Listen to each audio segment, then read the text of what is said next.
this crew here, a proper San Antonio welcome. Welcome to cast of Demon Slayer. Y'all can do better than that. I need to hear it louder.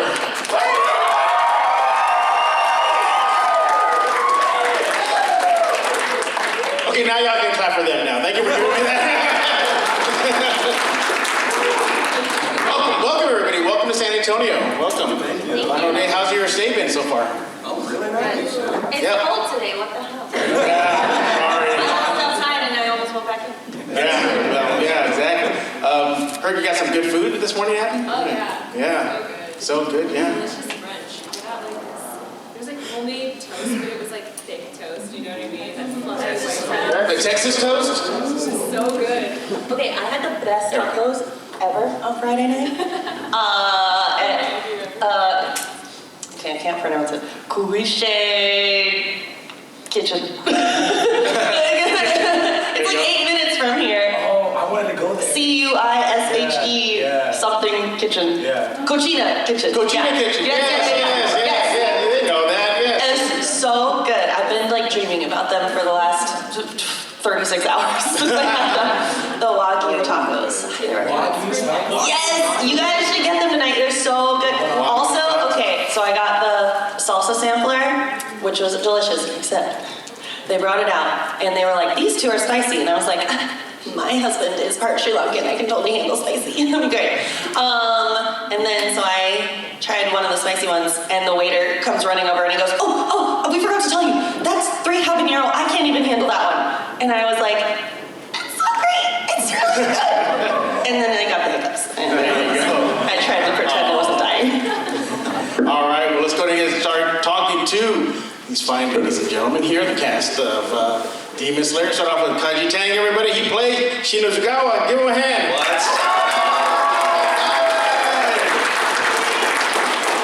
Angriest Demon Slayer.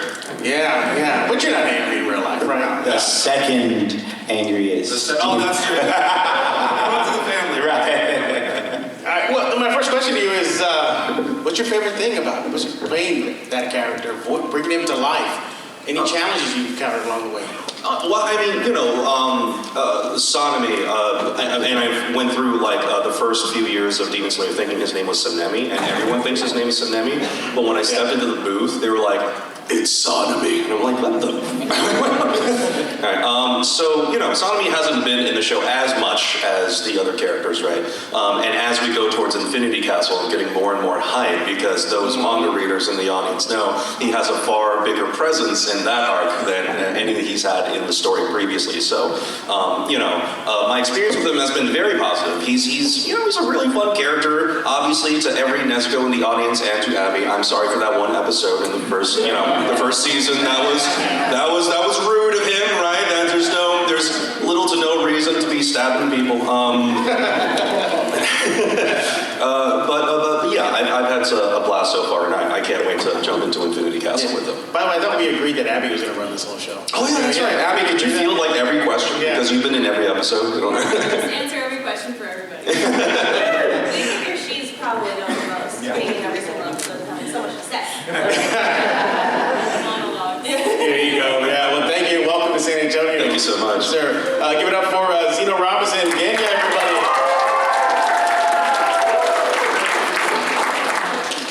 Thanks. Same question. Challenges you encountered along the way, bringing this character to life.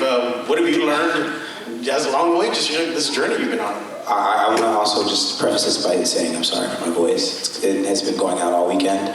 I think the biggest challenge with playing Genya was the 3-year wait between season 1 and season 3. Which is funny because like when I had booked the role of Genya, the manga was on the Swordsmith Village arc, so I was like, oh my goodness, I can't wait to get to this. Sure. And then like season 2 came and went, and like the video game came out and Genya wasn't in it, but Koi's character was in it for some reason. So there was just this long wait of being like, don't worry guys, Genya's gonna get some love one day. So it was just like people being like, I didn't know you were in Demon Slayer. Please, I'm in the show too. But it's been fun. It's been fun. Yeah, he's a fun character to play, so I've had a lot of fun with it. Hey, by the way, congratulations, Harry Osborn, playing Harry Osborn. Is that true? I cannot confirm nor deny these As I look at IMDb, it's right there. Probably. these salacious, rumors, unfounded rumors. Once it was on Marvel.com, I was like, I don't know if I can talk about this. I still haven't gotten any like official. Yeah, the official word. Well, in which case, Yeah. allegedly. Allegedly. So, how would you allegedly feel about playing that? Allegedly, it would be really, really cool, and like the cast is really, really awesome. Like from what I can see online, and allegedly, and I think everybody will love it and should check it out when it comes out on the 29th. Just curious, this is not your first foray into the MCU, the Marvel Universe, no? Any other voice characters you've done? Is this? I was in the last Spider-Man show, and then I did some looping on What If. I was like some background voices on What If. But this would probably allegedly be yes. Allegedly. the first, I guess, sort of foray into playing somebody in the MCU, technically. Well, here's my alleged congratulations. Oh, thank you. Yeah. Allegedly clap, everybody. Allegedly. If it were true, we can clap for this. Potential applause. So would that be like a golf clap then? Maybe You're right, a little golf clap, a little. Okay, there you go. Yeah, it's pretty cool. Allegedly, Kevin Feige had to approve of everybody. Okay. Was in the show. Yeah, I'm going to get to Erika next, but I always was curious about that. Like, you go to Marvel.com, it's there. It's there. You go to IMDb, it's there. What's the big deal? Yeah, I don't know. Yeah, all right. No idea. Everybody give it up for Erika Harlacher, everybody. Are you staying warm in this cold Texas weather? No. Yeah. Last weekend I was in Florida, and also I was like, it's Florida, I don't need a jacket. And then they're also getting like random snow over there. Yeah. So I need to just start bringing warm clothes. I guess. Yeah. Maybe you bring the nice wintry weather everywhere. I have this one Persona jacket, and I've been wearing it all weekend. But it's not a Persona panel, so I took it off. There you go. But speaking of Persona, that crowd yesterday. Ooh. I know. That was crazy. Did y'all hear about that? The lines were out. Yeah. That was bonanzas. Very, very bonanzas. What's that? Oh, okay. Well, we'll get to you in a bit, all right? Yeah. Erika, same question for you. What's it like breathing life into this character that's just... I love Shinobu, and I would actually argue, even though she hides it the best, she's the angriest demon slayer. So, just saying, boys, just really good at pretending. Yeah. I love her. She's such a fun character. It's really fun to play a character that's so tiny and cute and smiley, but then she'll murder you. So, don't do anything bad. Fun times. And it was really fun. Whenever I would go in for the video games, for some reason I was almost always scheduled after Zach, who plays Tanjiro. And he has to scream like almost every line, And then Shinobu, even when she's at her like most attacky, she's just like, huh. I'll get you. She doesn't scream. And the clients would be like, oh, poor Zach. You're so lucky. Wow, it's so nice to have like a non-screaming session after Zach's. And I'm like, oh no, poor little Zach. I should text him. But I'm really excited for the Infinity Castle arc as well. Same with Zeno. There was a period of time where I was like, did you guys forget about Shinobu in the show? Like, hello? I know she's so popular, but she hasn't been here in a long time. But she was in the video games at least, so thank goodness. Sorry. Hey, Zeno. He was a gruff swordsman. They didn't even name him. He was a gruff swordsman. They didn't even name him in the game. I was like, he has a name. He's related to the Hashira. It's just to make it extra exciting and special when he's back and being awesome. So Awesome. Yeah. Did you draw any inspiration when you saw the character maybe the first time with your eyes? Did you say, a little bit of this, a little bit of that could go into your I eyes? said, what would a butterfly say? No, I character before, but I couldn't remember where. When I got the audition, I was like, why does she look so familiar to me? And then I was walking my dog around my neighborhood, and there's a car that has a bumper sticker of Shinobu in my neighborhood, and I was like, hey, I think that's the character I just got an audition for. And then I was like, that means she's probably really popular if she has a bumper sticker, and we haven't even done that part yet.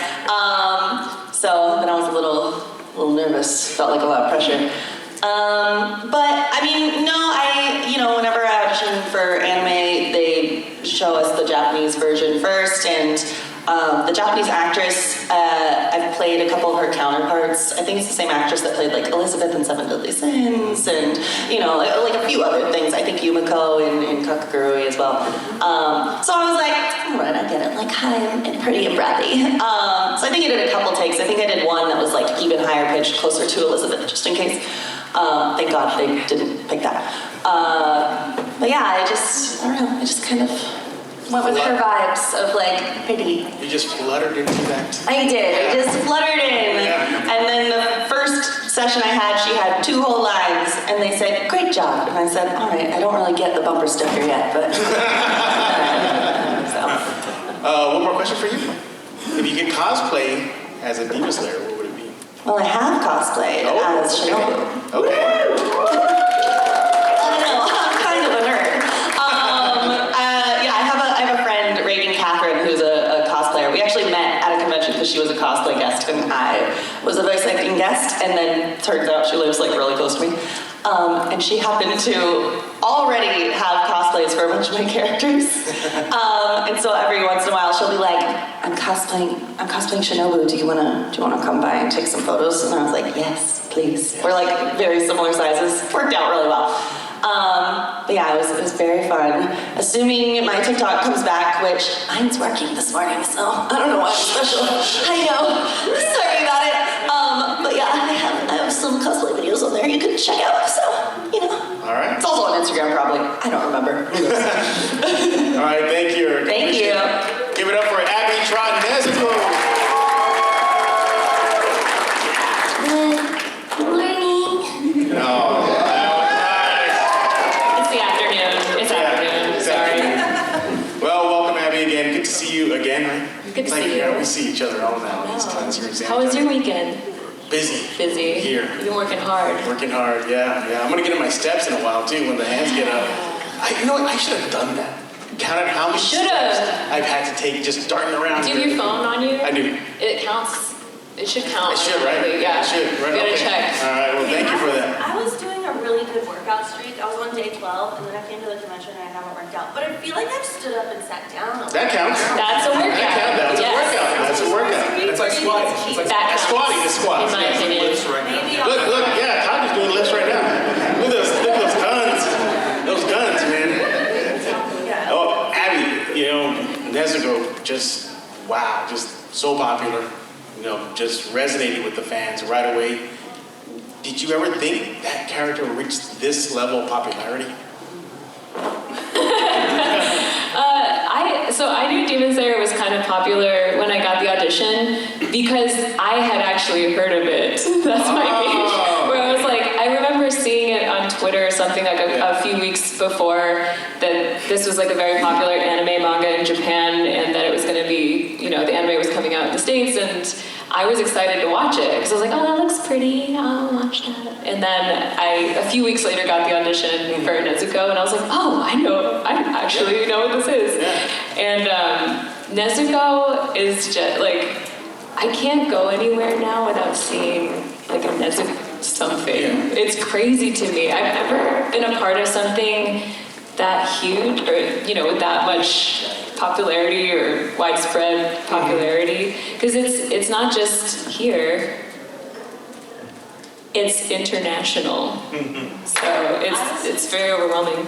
I was just in Germany and Switzerland and Italy and saw Mexico in 4 countries on Oh, Facebook wow. when I was there. So. Crazy. That's crazy to me. She's global.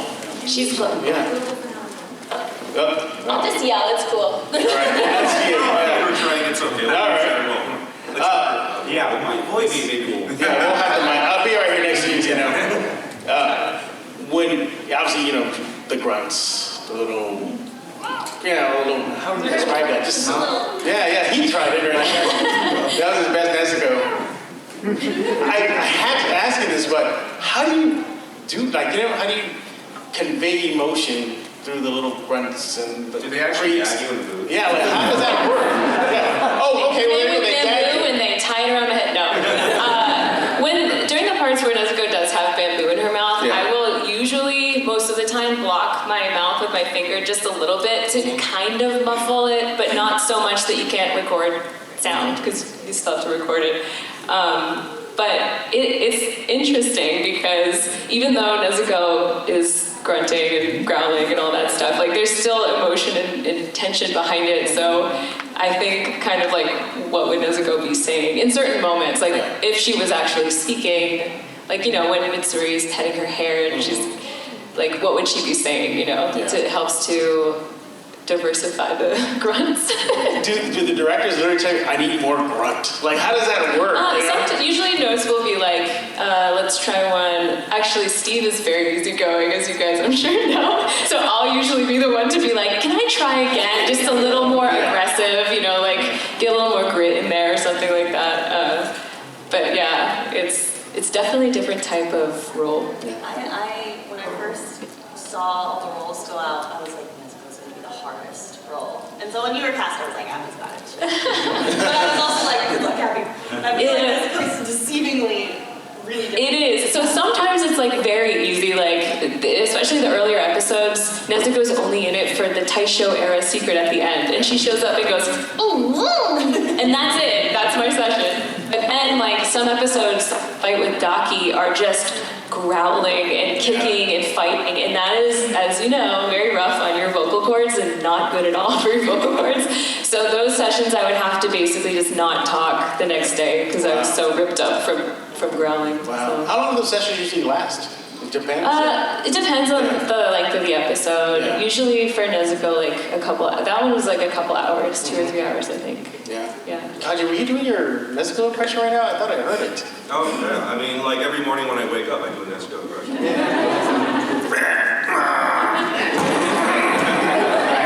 That's me trying to get my wife like to not wake me up. All right. I think that deserves an applause right there, everybody. Yeah. But Abby, you know, you're just looking out in the audience here, you see Nezuko there. Who's in Nezuko right now? We got a few of them there, you go right there. Nezuko. Nezuko. We got any others? Any others in Nezuko? No? I had a Are you the bunch only one? yesterday come up to my table too. Yeah. Yeah, we'll get to Q&A in a few minutes. We're almost there. Just hang on tight. He's been dying to ask a question. Yeah. Exactly. All right. Well, it's your time to talk to the voice actors. All right. So here's what we're gonna do. We'll try to keep it a one question, okay? And if we run out, we'll just loop again and do everybody one more time. All right. So here we go, everybody. So we'll start on this corner. Anybody have any questions? No. This aisle here. No. We'll go in the middle here, okay? I'm gonna start here, and then I'll work my way through this way, all right? Here, the steps are about to start counting. Here we go. Oh, I'm sorry. Well, let's start off here, okay? Go ahead. Sorry, I'm like really nervous. You got this, Pikachu. So like this is a question for like all of you guys. What was the like most sentimental thing that you read or acted in like all of Demon Slayer? Here you go, Abby. Oh, thank you. Answer for all. I'm going to interpret sentimental to mean kind of like emotional, impactful in that way. There's two moments that really stood out for me. One is in the very first episode where Nezuko's first transformed into a demon and she attacks Tanjiro and he's fighting her off with the axe in her jaws, pleading with her to remember who he is. And she does, and she tears up. And that moment for me, I could cry just thinking about it. I don't know why it's so powerful to me, but it's just like, that's the character, both characters. You know, that is the essence of both of those characters. So that moment is really special, I think. And then another moment, kind of similar, is the fight with Daki, when after the fight, Tanjiro is kind of trying to calm Nezuko down and she's crying and remembering their mother, and that was a very emotionally intense scene. Like that whole fight and everything, it was hard to do. And then I remember being kind of stuck in that emotion for a moment, and then our director Steve was like, "Great, moving on," and I was just like, "Give me a moment." Same thing with the moment in the sun. I was very much stuck in that moment. You know, it's hard to watch, let alone perform. Nezuko's burning alive, essentially.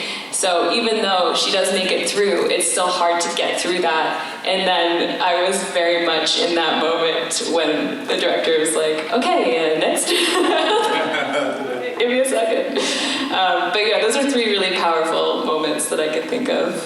Anybody else? The episode where we go into the backstory about Shinobu's sister. That's a really, obviously, very emotionally intense, especially because Shinobu is a bit younger in that, so she's less, I feel like her emotions are less hidden in that episode than, you know, she's still not like a Tanjiro. But I think when we were doing that episode, I felt like I really understood a lot more about her character and her mission and her goals in life and everything. And obviously, it's very sad that her sister is killed, and her entire life's work is now about that. So we'll see what happens. Okay, doesn't want me to talk, so here. There you go, Zeno. I think there's this episode in Swordsmith's Village where Genya thinks he's gonna die, and he is like, I did all this so I could apologize to my brother, really. And I also got to play younger Genya, so we got to do the flashback scene and what happened with the Shinazugawa brothers past, and what led both of them to where they are, and that was a very very emotional, heartfelt scene, getting to act that out and then play Genya in this moment, thinking back on it, and how he feels like he'll never be able to get this opportunity, and how he feels like he can't use breath, so he's like, I'm untalented, I'm not this, and I'm not this. And, it's for a moment we get to see inside who Genya really is beneath the rough exterior. So yeah, that was a fun season. Kaiji? Yeah, I want to say it's for me. Obviously, the flashback was super intense. It's Sanemi. You can sort of pinpoint the moment where this character had to wall himself off emotionally after the stuff that happened between his mom, his brother. As they were walking away, when he was telling us hey, it's just sort of us now, right? That's the start of him just being okay, this is the rest of our lives. We have to take care of ourselves. But the moment for me when that started to crack a little bit, and it's always really great to have those moments where the character who is walled off emotionally to sort of peer behind the veil a little bit, is when we were in the hallway and we had just met up again, right? Training arc. Yeah, exactly. And you were having conversation, Sanemi was being very, very callous and rude. But the second Genya told him that he had been eating demon parts, there was that moment where Sanemi was like, wait, what? Yeah. Right? That was the moment where you can sort of be Sanemi had at that point completely closed himself off emotionally, and that moment you can see a little crack, you can see the brother, and he goes in and he tries to blind Genya, right?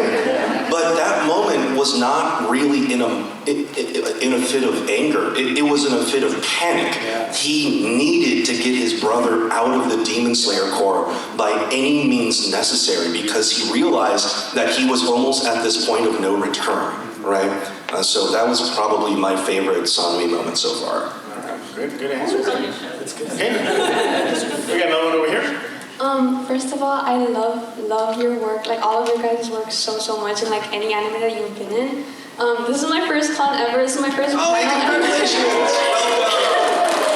So I know you guys probably have this question asked a lot, but I was just wondering, what was your favorite moment to play or to voice in your whole Demon Slayer?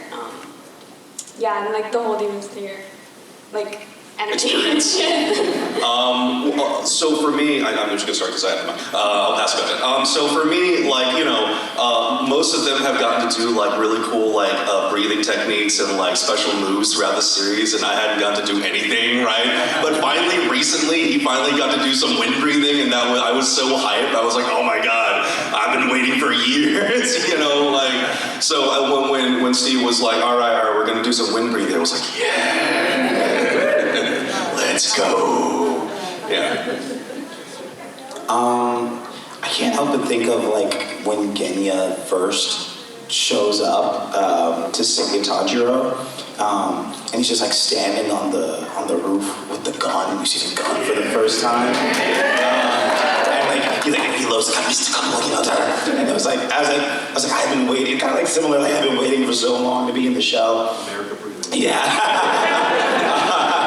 And I think he has such a cool like move set, like the gun and the demon powers, and so like getting to do that, and then getting to like go even farther with the voice when he like goes demon mode, like all that stuff is like really satisfying to do.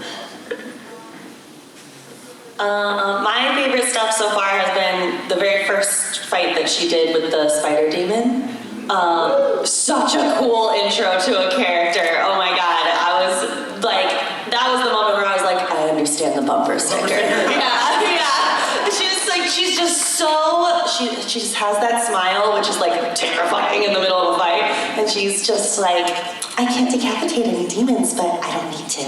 And it's such a cool, it's like my favorite character intro I think I've had. So yeah, I'm very excited for things that are coming up, but we won't get into that right now. Yeah, allegedly. Allegedly, if manga readers are here, you know. Yeah, I think she is the scariest Hashira. 100%. I love her. She's so rad. I have a favorite line now. I don't know if this is a spoiler, but if you guys have seen the latest arc, there's this part where Zenitsu's coming back to the village after off somewhere, and he sees Nezuko in the sun, and he freaks out, and he's so excited to see her, and then she says, "Welcome home, Inosuke."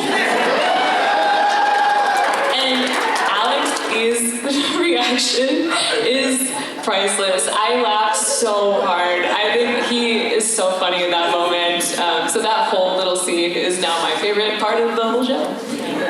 Real, just for my brain, manga readers versus not manga readers. Manga readers, not manga readers. Okay, just so we have the map. Okay. It's just, it becomes like a slice of life anime after this. They all go to college and they live in the dorms together. It's like, it's really exciting. He's like, welcome to Infinity Castle, and it's just like endless. Yeah. It's like, just kidding. Yeah, exactly.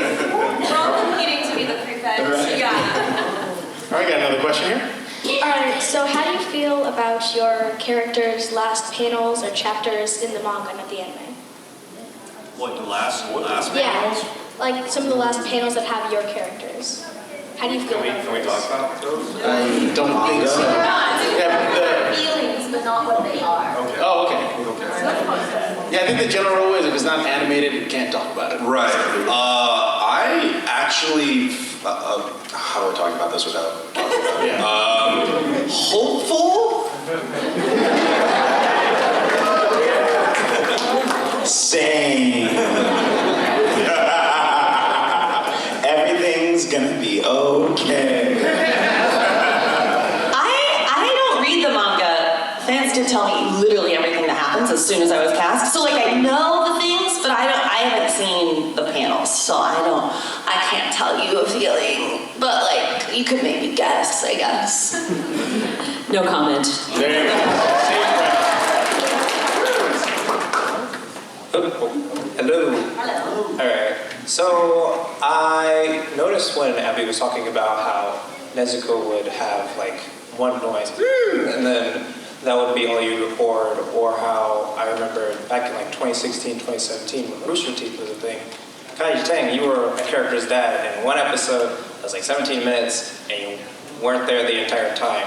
So it made me think about the time you guys actually have to record and to go to different locations. How do you factor in the time and travel for what roles you go for, or all the different roles you have to schedule? That's a good question. That's my agent's job. That's what I think. Yeah, that is, I rely on my agents a lot. I gave my agents access to my calendar long ago, and I was like, you do it. But yeah, it does, it does depend. I've traveled 2 hours or more to a studio before because LA traffic can be a lot, and we don't get paid till we get there. So some days, 4 hours of travel, and I'm just like, living the dream. After the pandemic, I do more stuff from home, so I haven't traveled that far since the pandemic, because if it's ever done that far, I'm like, what if I did it from home? In my pajamas, and is usually like, oh, of course, that's way too far. Yeah, but it's, usually my agent's job. I rely on them a lot. Same. And I have my ADHD brain. Nothing would ever get done if it was left up to me. Yeah, well, I also put my sister in charge of my calendar, so I have 2 people in charge of my calendar. Same. When I had to be like, hey, I'd pull a friend aside, like, do you want to be my assistant? That's what I said. Yeah. My sister's a lawyer, but she's on sabbatical because she has young children, and I was like, She's on don't want to sabbatical. ask you because I'm sure you're so busy. And she was like, I'm a little bit bored when they're napping, so give me a job. And I was like, oh, Yeah. what a good sister. Oh my God, I'm so organized. Yeah, so I just have someone more responsible than me. Do that. All right, we're good. Okay, we have another question back here. Good morning. So, the sibling and family relationships is a very big theme in Demon Slayer, and on that note, it's my brother's birthday right there. Wish him happy birthday, everyone. So, on that note, related to siblings, how has the sibling dynamic resonated with you, whether that be with your family or with your fellow actors? Are you asking about our relationships with our family? You don't have to go into that, but because we got the brothers up on stage, we got Shinobu and Kanao, and of course Tanjiro and Nezuko. So how does that make you how does it make you feel inside? I had some other siblings too at the start of the show.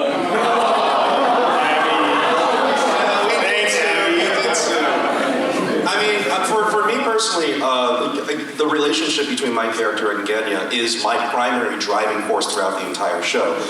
Yes, Sanemi is driven by vengeance, and he wants nothing more than to turn all demons into a fine, misty paste, right? But the underlying current of it is his love for his remaining family, which is his brother, So everything he does comes from that core, right? Even though you may not be like, on the surface level, you're like, oh, he hates his brother. You're like, he can't stand him. But underneath it is this very deep brotherly love, and he would do anything to keep him from danger, right? So that's how I approach the entire character. So yeah, it's everything for me. Very, very much the same. And Genya says as much. He's putting his entire life and livelihood at risk, while he also feels like he's been handicapped, right? The demons in perspective are the most dangerous creatures on the planet, and Genya can't even use the primary function to defeat them or to withstand them, which are the breaths. But he's willing to put his body at risk and his entire life at risk just so he can reach this pillar for no other reason than to apologize to his brother.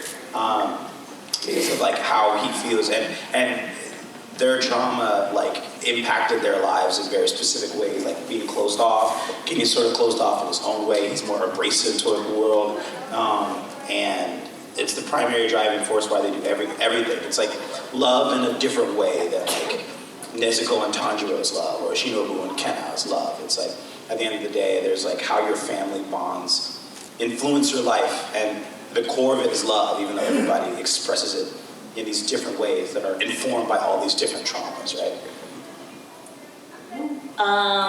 So like I said, I have a sister.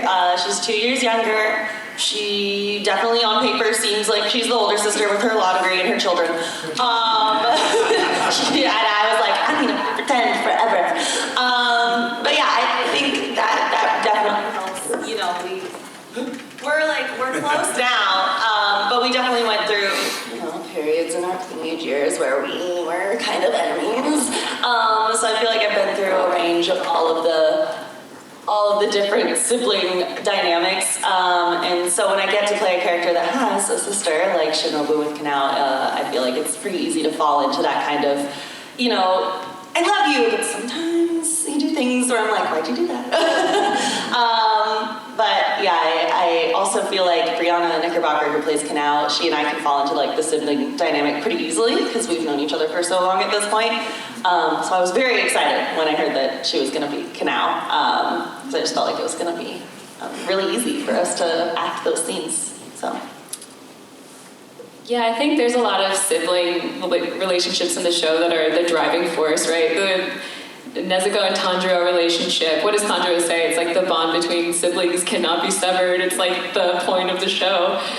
In real life, though, I have two brothers, and I can tell you with a fair amount of certainty that if I were to be turned into a demon, they would probably leave me hanging. They're not gonna go fight Muzan to save me. They're gonna be like, good luck. Are you the no, I'm the middle child. Yeah, the wretched middle child. That's me. All right, we got another question back here. Hello, my name's Lily. Everybody's asking really good questions, so I have a silly question. If you personally could use a breathing style, what kind of breathing style would you use? I've had this question before, so I've gone through like several options. I'm gonna go with cat hair breathing. It's really annoying when you get covered in cat hair. It gets in your eyes. Some people are allergic. Like, I feel like that'd be a really annoying breathing style. I would want to use sleep breathing, and I'd have two different styles. So one would be I make everyone around me fall asleep, so then I'm like, nice, silence, and I can just scroll on my phone. Or it makes like I feel like I've had a nice long sleep, and then I'm rejuvenated. Can you imagine? What would that feel like? I don't even know anymore. Wow. Maybe I'd use like empathy breathing, guilt trip everyone into gaslighting breathing. That's what I would do. Just be like, do you feel proud of yourself?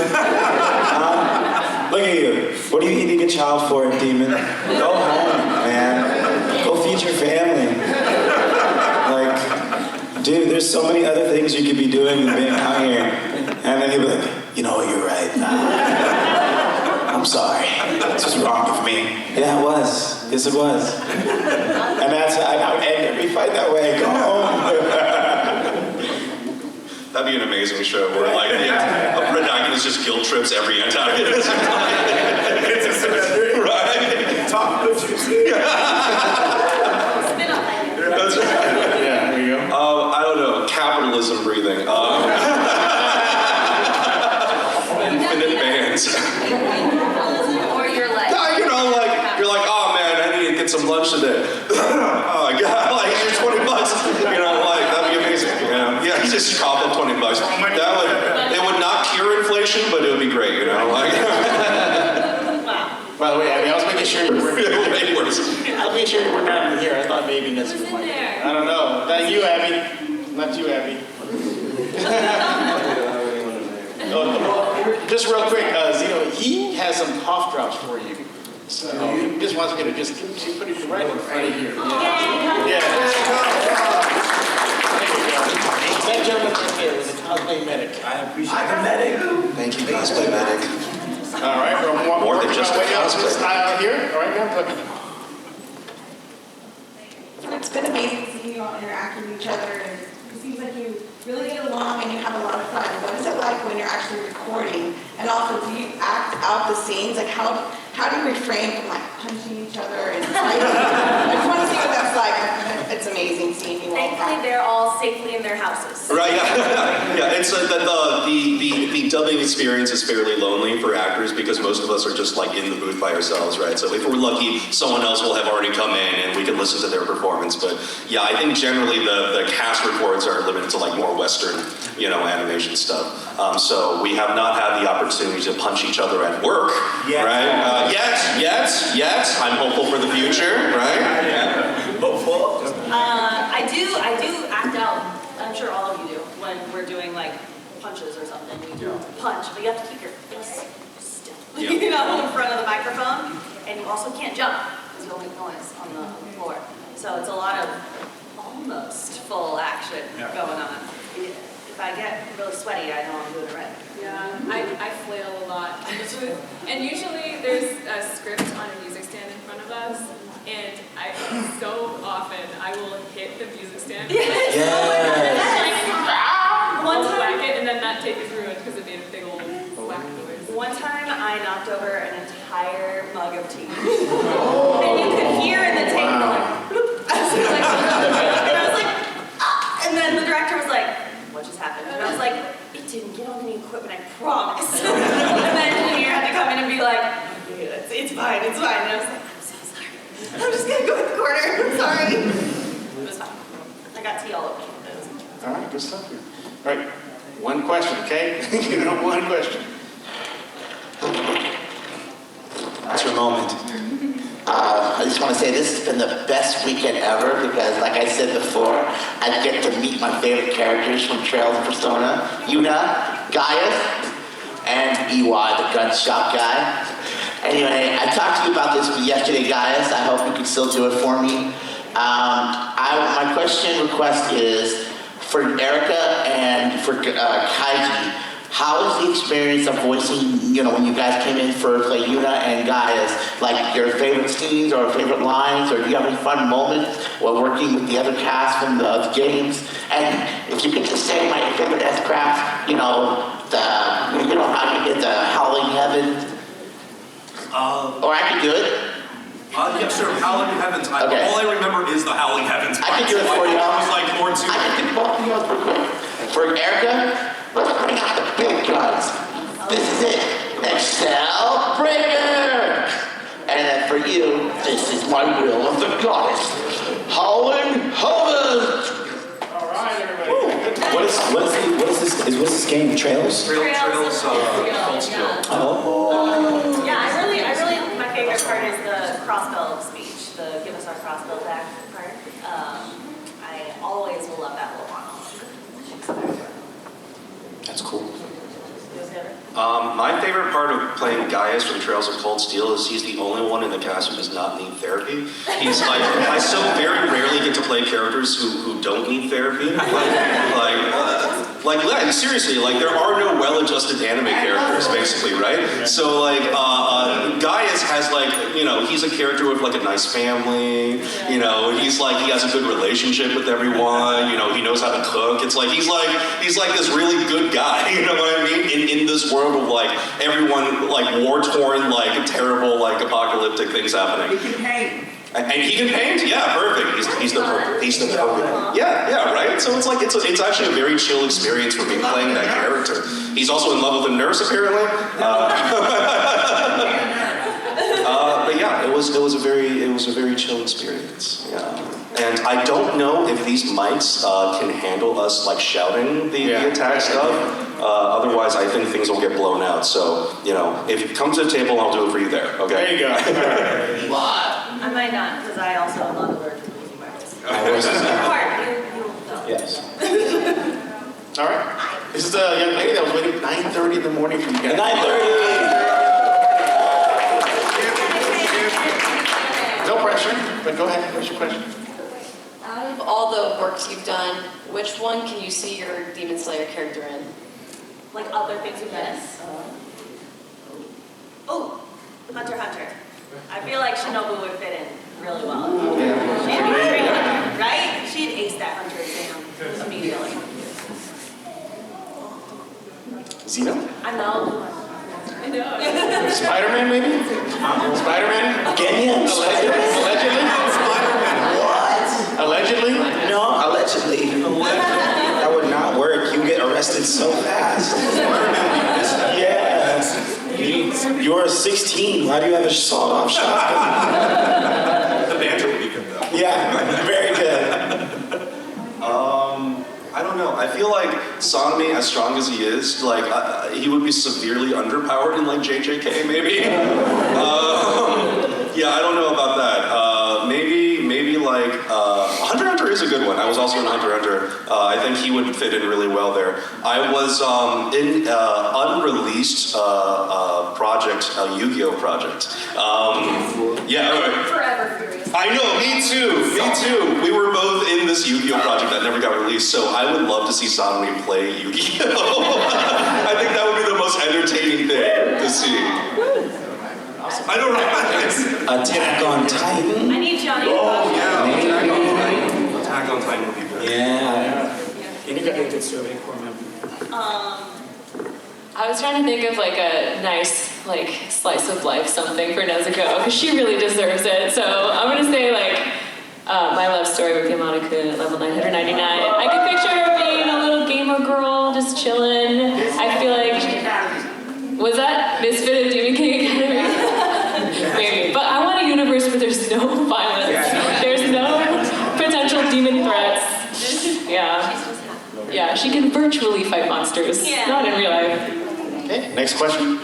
Okay, so the Taisho era happens in like the 1910s, 1920s. There's actually a lot of technology they have available to them, like film and telephones. How do you think your characters would handle learning to drive a car? That's already there in their time. Or Model T. I think Nezuko can do anything, so she would be great. She'd be a great driver. Responsible. I feel like Shinobu would have that like old boomer mindset of like, I'm not doing that. Like that's probably, we don't need to have these cars. Everyone is so lazy. We can just run. All these youths with their cars. She's like jumping through the trees, being like, back in my day, we all just ran to the demons. I feel like he'd be the worst, learner driver student ever. Genya would crash like 3 cars, learning how, and get frustrated and just be like, you know what, screw it, I'm gonna crash it. I gotta start over. Yeah, I really think the Shinazugawa brothers would invent the concept of road rage. Right? Yeah. That's where it would start. Fatality on the first day. You guys would set the technology back. Yeah. All right, you got a next question up here, up front row. Hi, I'll do them first off. Hello, good. I've never been able to ask a question before. Ready? So mine's a more voice asker question in general. Scene as in the booth. Like, can you see follow along with it? And if it's change or add to this set in stone most of the time. You know what I mean? Yeah. But have you ever been like, have you ever changed anything about it? Like, I don't like this. My character deserves better. Yeah. There's plenty of times, the first answer to the first part is yes, we do get to preview the scene, right? And depending on where you're working, whether in LA or Texas, sometimes they let you chase it on the preview, which is sometimes really fun because if you chase on the preview, if you get something workable, they can just keep it and you have less to do, right? But for the second part, we, depending on who you're working with, depending on how experienced you are, sometimes the actors do have a bit of a say in how the script can go. Like if you're uncomfortable saying something, you can be like, hey man, this will get me canceled. Could we maybe change it?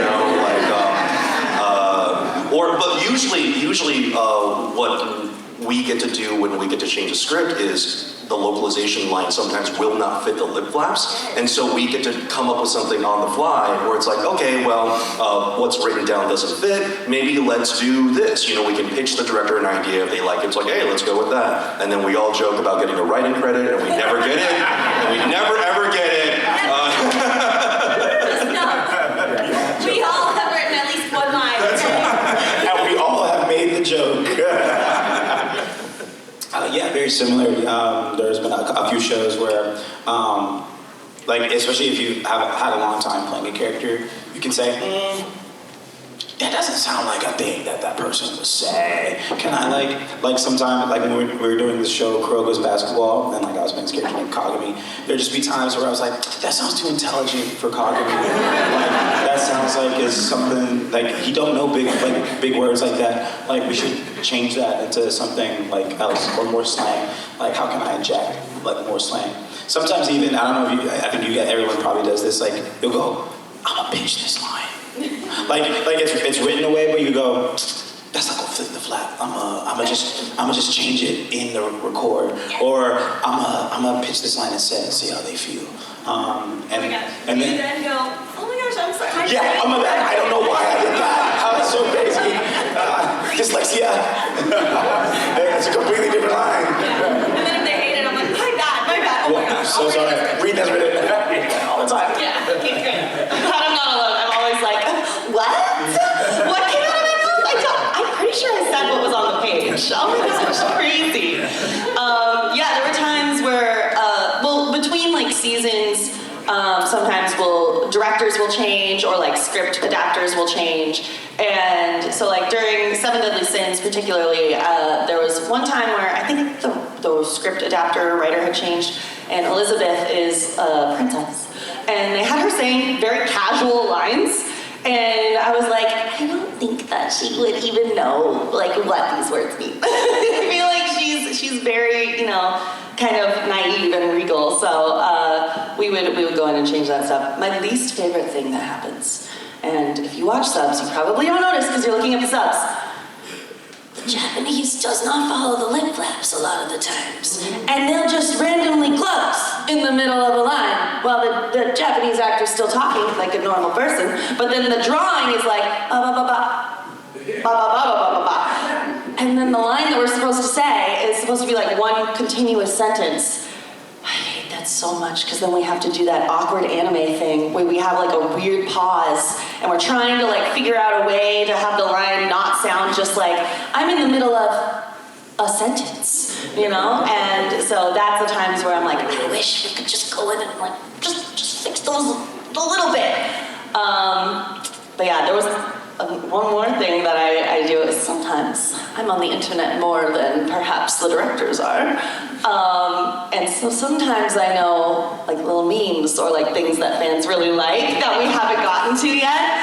And there was this one meme for Hunter x Hunter where Kurapika is in the hospital and he has bandages over his eyes. And he's getting something explained to him and he says, I see. And it's such a meme. And so we got to it and I was like, please don't have changed it from I see. So we get there, it says I see. I start cracking up because I'm like, yes. And so Tony Oliver's the director and he's like, why are you laughing? And I'm like, he has bandages on his eyes and he's saying I see. It's like, it's a meme, it's funny. And Tony was like, oh, should we change it? And I was like, no, Tony, you can't change it. Everyone will write, okay? This is like a favorite moment. And he was like, okay, I mean, now that you've pointed it out, and I was like, I should have stayed quiet, I'm so sorry. We kept it the same, don't worry. But yeah. Yeah, so a lot of times for anime, it is obviously, we're dubbing to a pre-existing picture. Sometimes we're doing a simul-dub and things are kind of unfinished. But most of the time, we are supposed to be following the timing of the Japanese. Sometimes we can get away with finagling things if the flaps or the dialogue is off screen, meaning like if you can't see the character's mouth, sometimes they'll give us a little leeway to mess around there. But a lot of the fun stuff is in doing like prelay animation.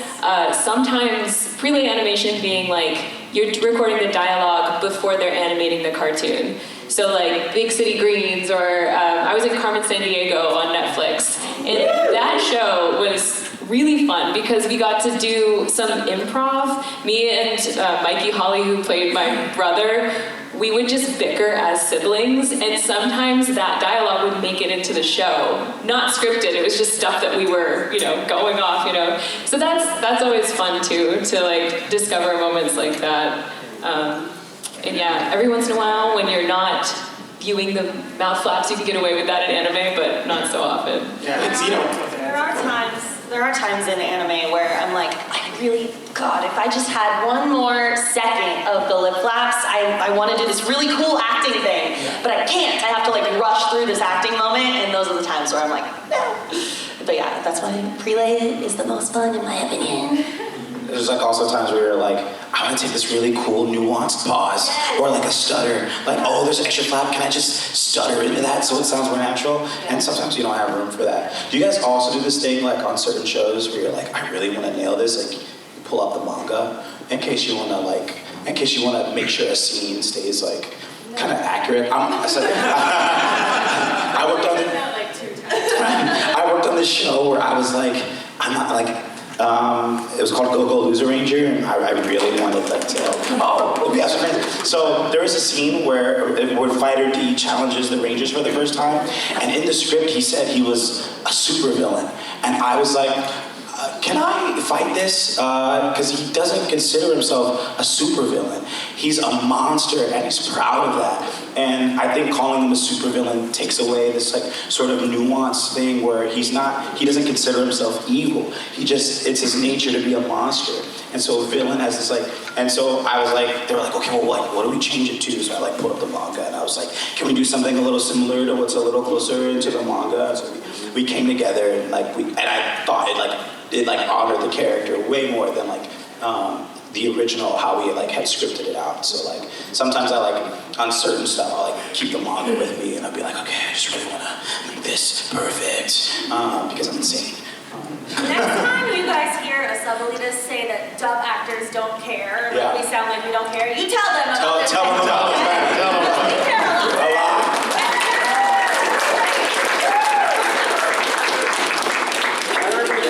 The final question of the panel, but if you missed out, not a problem. They'll be at their tables upstairs. Yeah. So head on up as soon as this panel's over and get in line. Yeah. You got the last question, buddy. Hi there. My name is Alex. I am actually the best collector in town. Just don't ask which town. Okay. I believe it. This is kind of off topic, but I just got a random question. Out of everything you started in Disney Channel and Disney Junior, such as The Owl House, Spider-Man, Big City Greens, which one did you admire working with the most? I know. Yeah. None of the creators are listening. I've got to say, out of everything, I think Big City Greens was the most special for me personally. When I booked Spider-Man, me and my agent got really excited. We were not the alleged one, but the other one where Robbie Damon was Spider-Man. We got really excited because they had all these holds, and I thought I was going to be this recurring or this pseudo regular, and I ended up only making 2 episodes, which is fine, but it was a little disappointing. Big City Greens was this crazy process on how that happened, and that was the show that let me quit my day job, and it came at the perfect time. I always tell the team that show saved my life, and it did. I remember when I went to Disney TVA to preview the first episode, fully finished all together for the first time. It was our first cast screening, and I remember thinking, the year before I didn't want to be here, and had I given up last year, I wouldn't have lived to see this year, to sit in this theater and watch the first time I'm doing something that's going to be on air in a long time. And so that's what sort of gave me my give it a year rule. If you think your life is going bad or wrong, give it a year and see how much your life changes. Because if you don't give it that time, you might not be able to live to see it change for the better. So I think out of everything, Big City Greens ended up being the most special for me. Awesome. Everybody, give it up for Get up to the voice cast of Demon Slayer, Kaiji Tang, everybody. Zeno Robinson. Erika Harlacher. And of course, Abby Trott. One more time, Kawacon. Again, their tables will be open soonish, in a few minutes, yeah. And do you guys have to leave early for fights? No, not me. No, me neither. Okay, great. All right, quick.